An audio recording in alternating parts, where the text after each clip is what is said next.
जीएफटी हिंदी जुलाई 13। विनम्रता को व्यवहार में लाना।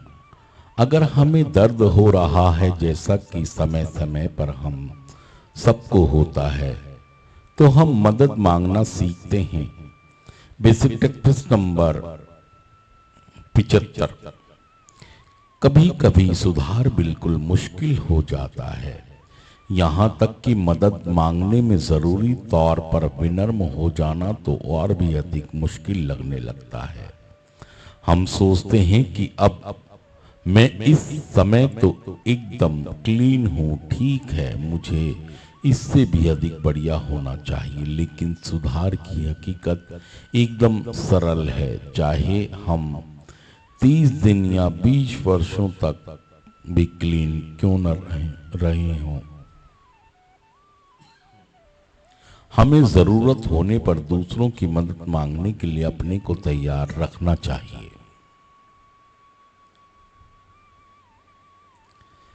हमारे 12 कदमों में विनम्रता एक आम सामान्य विषय है। नारकोटिक्स एनोनिमस के कार्यक्रम में केवल इतना ही काफी नहीं है कि लोग यहाँ केवल अपनी मौजूदगी दर्ज कराने चले आए, अपितु यह कार्यक्रम सुधार में हमें ज्यादा से ज्यादा पाने में मदद करता है। हम अपनी जिंदगी में उठने वाली अपनी समस्याओं पर परेशानियों से अगर वाकई छुटकारा पाना चाहते हैं तो हमें बगैर कुछ छुपाए पूरी ईमानदारी और साफ तौर से अपनी परेशानियों पर से पर्दा उठा देना चाहिए। कभी कभी नारकोटिक्स एनोनिमस में यह पुरानी कहावत सुनी जाती है, अगर हम अपना आत्मसम्मान बचाते हैं तो हमें दर्द होगा, और अगर हम दर्द से बचते हैं तो हमें अपने आत्मसम्मान को जोखिम में डालना पड़ेगा।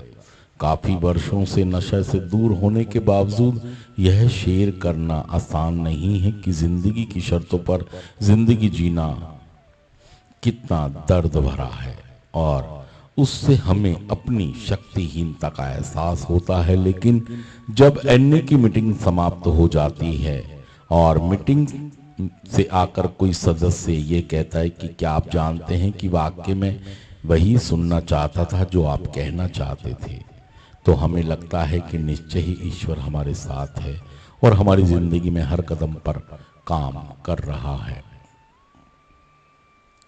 विनम्रता का स्वाद कभी कड़वा नहीं होता। अपने को पूरी तरह विनम्र रखते हुए दूसरों से मदद मांगना हमारे सुधरने की प्रक्रिया में मिठास घोल देता है। सिर्फ आज के दिन अगर मुझे मदद की जरूरत होगी तो मैं इसके लिए पुकार करूंगा। मैं विनम्रता को अपने व्यवहारिक जीवन में लाऊंगा। थैंक यू दोस्तों, शुक्रिया सुनने के लिए।